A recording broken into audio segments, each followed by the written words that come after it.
दिल्ली में बीते कई दिनों से पॉल्यूशन का लेवल गंभीर बना हुआ है, जो बेहद खतरनाक है। और इसीलिए दिल्ली के पर्यावरण मंत्री गोपाल राय ने बताया है कि सरकार प्रदूषण से निपटने के लिए क्या कुछ स्टेप्स उठाने जा रही है।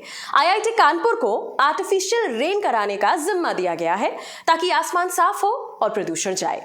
लेकिन आर्टिफिशियल रेन ये है क्या और कैसे कराई जाएगी? कानपुर से दिल्ली में कोई नया कॉन्सेप्ट नहीं है, लेकिन हाँ, भारत में हो रहा है तो जरूर जानिए आखिर कैसे होगी आर्टिफिशियल रेन। आज के एफआईआई में सिर्फ एबीपी लाइव पॉडकास्ट पर। हेलो, मैं मानसी हूं आपके साथ। आर्टिफिशियल रेन का एक लंबा चौड़ा इतिहास है। 1946 में इसे बनाने का पहला एक्सपेरिमेंट न्यूयॉर्क में किया गया था। उम्मीद ये थी कि इससे देश में पड़े भीषण सूखे से निपटने में मदद मिल सकती है। क्लाउड सीडिंग के प्रोसीजर की खोज की गई, लेकिन है क्या ये क्लाउड सीडिंग? चलिए जानते हैं। जब एटमॉस्फेयर में नेचुरल तरह से बने बादल खुद बरसात कराते हैं तो उसे नेचुरल रेन कहते हैं। लेकिन कई बार ऐसा होता है कि बादल बनते हैं पर वो बारिश नहीं करा पाते। तो एक खास टेक्नोलॉजी के तहत जब बादलों में बरसात के बीज डालकर वर्षा कराई जाए, उसे कृत्रिम वर्षा यानी कि आर्टिफिशियल रेन कहते हैं। इस टेक्नोलॉजी का नाम है cloud seeding. Cloud seeding, cloud का अर्थ है बादल, सीडिंग का मतलब बीज बोना, तो जाहिर है बादलों में बारिश के बीज बोने की प्रक्रिया को क्लाउड सीडिंग कहते हैं। अब ये कैसे बीज होते हैं जो बारिश करा दें?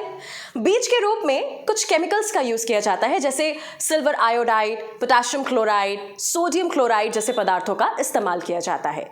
इन पदार्थों को एयरक्राफ्ट की मदद से बादलों में छिड़का जाता है, लेकिन ये तभी मुमकिन है जब आसमान में पहले से बादल हो, और इसीलिए पहले बादल के होने का पता लगाया जाता है।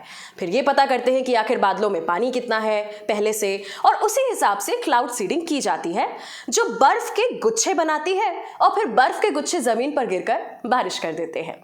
पहली बार ऐसा है कि आईआईटी कानपुर ने अपना सॉल्ट यानी कि केमिकल डेवलप किया है।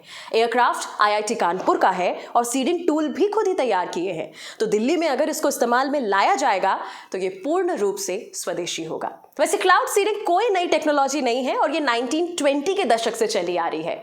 वर्ल्ड मीटीरोलॉजिकल ऑर्गेनाइजेशन के आंकड़ों के मुताबिक अमेरिका द्वितीय विश्व युद्ध के बाद आर्टिफिशियल रेन कराने की तकनीक विकसित करने वाले पहले देशों में से एक था, लेकिन तब से 50 से ज्यादा बाकी देशों ने वेदर मॉडिफिकेशन प्रोग्राम्स शुरू किए हैं। सूखे के कारण अकाल का खतरा बढ़ रहा है, खाद्य पदार्थों की कीमतें बढ़ रही हैं और भू राजनीतिक अस्थिरता की वजह से आने वाले सालों में क्लाइमेट चेंज के कारण सैकड़ों अरबों डॉलर का उद्योग बनने की उम्मीद है। और ऐसा लगता है कि चीन ने इस संबंध में अग्रणी भूमिका निभाई है। जनवरी में चीन ने अपने मौसम संशोधन ड्रोन गैनलन 1 की सफलतापूर्वक पहली उड़ान भरी। ये दर्शाता है कि वो दक्षता में सुधार करते हुए क्लाउड सीडिंग की लागत को कम करने में काफी आगे निकल रहा है। पिछले साल दिसंबर में बीजिंग ने 2025 तक अपने क्लाउड सीडिंग कार्यक्रम के साथ लगभग 5.5 मिलियन वर्ग किलोमीटर, जो कि चीन के भूभाग का 60% कवर करता है, इसको कवर करने की योजना का इनॉग्रेशन किया।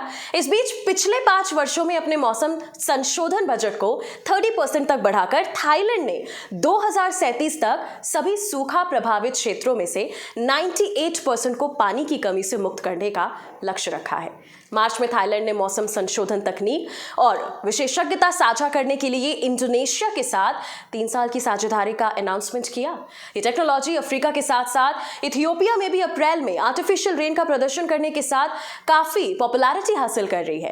अरब में भी आर्टिफिशियल रेन का इस्तेमाल किया जाता है ताकि गर्मी से राहत मिले जब टेम्परेचर 50 डिग्री से भी कहीं ऊपर हो जाता है। सो आने वाले दिनों में देखना बस ये है कि आईआईटी कानपुर भी सक्सेसफुल हो भारत में पहली बार स्वदेशी रूप से आर्टिफिशियल रेन कराने के लिए।